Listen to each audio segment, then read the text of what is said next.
Hello বন্ধুরা, good morning সবাইকে। কেমন আছো সবাই? আমি আশা করছি ভালো এবং সুস্থ আছো। তো আমরাও ভালো আছি। নতুন একটা ব্লগের সাথে তোমাদেরকে অনেক অনেক ওয়েলকাম। আর এদিকে আমি সকাল সকাল বসে গেছি শাক বাছতে। তো আমার কাছে আছে এগুলো হচ্ছে পাটের শাক। তো এই শাকগুলো বেছে নেব, সকাল সকাল রান্না করব। আজকে হচ্ছে দোল পূর্ণিমা প্লাস চন্দ্রগ্রহণ। তো সকাল সকাল রান্না করে নিতে হবে। রান্নাগুলোতে সব তুলসী পাতা দিতে হবে, তাই সকাল সকাল সব কাজগুলো গুছিয়ে নিচ্ছি। তো তারপরে দেখো তোমাদের দাদাভাই আমার ছেলে মেয়ের জন্য এই যে আবির খেলার জন্য এগুলো সব নিয়ে এসছে। দুটো পিচকিরি আর এই দুটো হচ্ছে খতরনাক রং, জানো তো বন্ধুরা, এই রংটা খুবই বাজে, লেগে গেলে উঠতে চায় না, যা প্রচন্ড খতরনাক রং। তো এনে দিয়েছে, ছেলে মেয়ে খেলবে, পিচকিরিতে ভরে গুলবে, তারপরে পিচকিরিতে ভরবে, এই জন্য এনেছে। তো তারপরে দেখো রংগুলো অনেকগুলো কালার নিয়ে এসছে, আর একটা গোলাপি কালার হলে ভালো হতো, এটাই বলছিলাম। তো তারপরে কথা বলতে বলতে আমার স্নান কমপ্লিট। তো এবার পুজো টুজো করে নেব, তারপরে ঠাকুরের পায়ে রং দেবো, তারপরে আমরা রং খেলাবো। তো আমি একটা শাড়ি পরে নিয়েছি চান টান করে।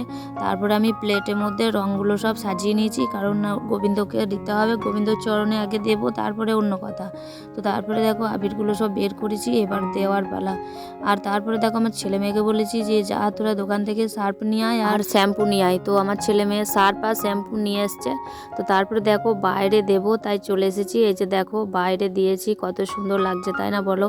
জানি না কার কীরকম লাগছে, তবে আমার বেশ ভালো লাগছিলো। তো তারপরে দেখো আমার দেখা দেখিতে পাশের বাড়ি আর একজন বলছে আমি কেন বাদ থাকি, আমিও দিয়ে দিই।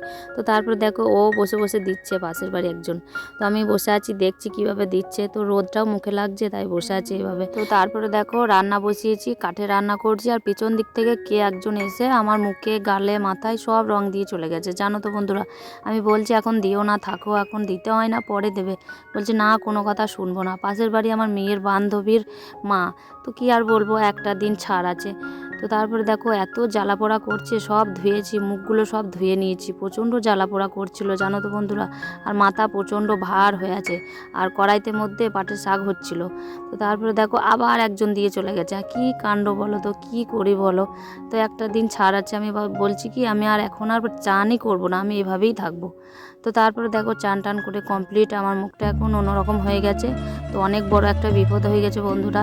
তো তাড়াতাড়ি চান টান করে রেডি হয়ে গেছি, আমি এইমাত্র বেরিয়ে যাব। তোমাদেরকে এখন শেয়ার করতে পারছি না, যদি তোমরা জানতে চাও তাহলে আমাকে কমেন্ট করো, ঠিক আছে?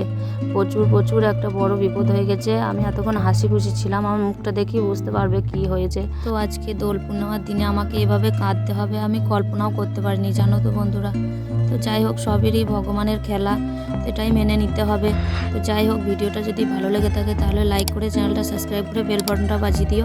আর যারা ফেসবুক পেজ থেকে দেখছো প্লিজ পেজটাকে ফলো করে এই ছোট্ট বোনটার পাশে থেকো। তো চলো ঠিক আছে, আজ আসি, কেমন, টাটা বাই সবাইকে।